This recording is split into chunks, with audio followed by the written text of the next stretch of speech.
Humans, rather than climate change, the primary cause of Pleistocene megafaunal extinction in Australia by Sander van der Kaars. During the late Quaternary, the past 130,000 years, the world lost majority of its large vertebrate species, including many mammals, birds, and reptiles. The drivers of this extinction remain controversial: climate change during the last full glacial cycle, habitat alteration from increased fire regimes, or human impact through hunting. These are all theories within the scientific community. Nowhere is this dispute more prominent than in Australia, where 85% of large mammalian species became extinct.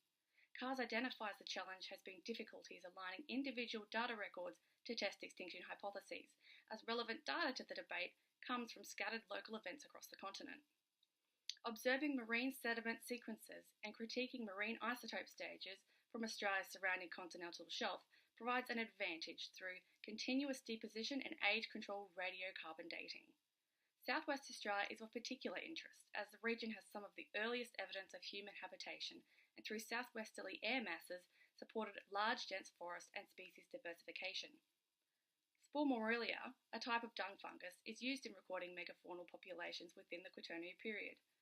It's shown in fossil records to be a consistent marker of Pleistocene megafaunal biomass, and has been found dating 45,000 years ago, evidence megafaunal populations were present. However, results show a marked decline from 45 to 43,000 years ago, suggesting megafaunal population collapse.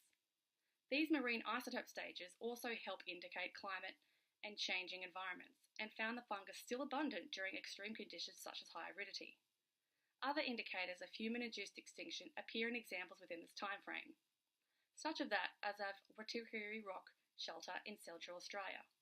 This site provides invaluable evidence, with the discovery of bone from Diprotodon opatum, a large wombat-type mammal, and burnt eggshells from Ganoris newton, a large bird, found within the vicinity of human hand tools and fossils dating 49 to 46,000 years ago. Kaars indicates the only way the bones and shells got up in the steep incline to the shelter was because early humans brought them there to eat. The precise timing of environmental changes, specifically of the last glacial cycle, showed dense eucalypt forest gave way to open shrubland at 70,000 years ago, 23,000 years before any evidence of humans on the Australian continent, as shown below in Figure 3. We can also see the rapid megafaunal collapse within a few thousand years after the introduction of humans. Kaars' research in Spore Morelia now provides the most refined strategic events for extinctions in regards to megafaunal abundance during the Quaternary. Kaars concluded there is no temporal association between climate change and extinction, and no evidence of a slow demise with increased aridity. New evidence shaping extinction completing within 4,000 years of human arrival is now turning us to human causation through hunting as a driver for Pleistocene megafaunal collapse in Australia.